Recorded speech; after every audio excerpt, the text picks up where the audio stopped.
There was a recent Harvard University study that showed that there is a direct connection between people who use long-term thinking and success and people who don't use long-term thinking but focus on short-term gain and failure. The connection is that if you are a person who has the end game or the long game, the long-term thinking in mind, your life is more likely to be marked by success. But if you are a person who is focused on right now, on instant gratification, on short term, then your life is more likely to be marked by failure or lack of success. It's an interesting study, and it really proves for us what we as Jesus followers are supposed to be thinking about anyway, and that is eternity. As Jesus followers, we are to be focused not on today and not on our present problems, but on the fact that we have an eternity before us. We as Jesus followers should be the most successful people on the planet because we have a brain, a spirit, a heart that is longing for and thinking about something eternal, not just today.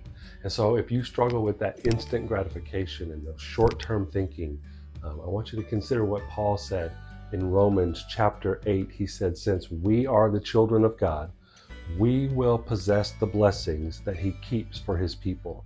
And we will also possess with Christ what God has kept for him. For if we share Christ's suffering, we will also share his glory. I consider that what we suffer at this present time cannot be compared at all with the glory that is going to be revealed to us in eternity. I love the scripture because Paul is reminding himself and he's reminding us that the struggles we face today are nothing compared to our reward in heaven. The hardships, the trials, the sorrows, the hard things we do today, this present day, they're nothing compared to how good we will have it one day in eternity. See, following Jesus can be hard, especially for people who lived in first century Rome. Following Jesus could have meant losing your life. Following Jesus definitely meant you had to do it in secret.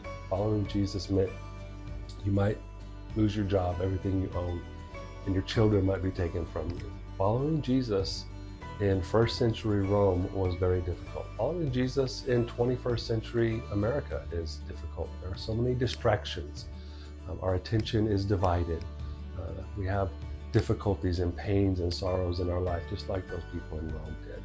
But Paul is saying if you can take your mind off of the present day struggle, the present day difficulties, the present day trials, if you can unfocus on those and refocus on the fact that as a child of God, you will spend eternity with him. What we're facing here is nothing compared to how good we're going to have it one day.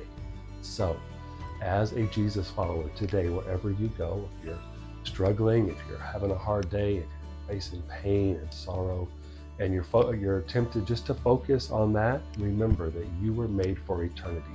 And Jesus bought a place for you in heaven in eternity. And because of that, you can shift your mind from today's present struggles to tomorrow's great reward that Jesus has already prepared for you. And you will set yourself up for success. After all, Harvard says it's true. See you later.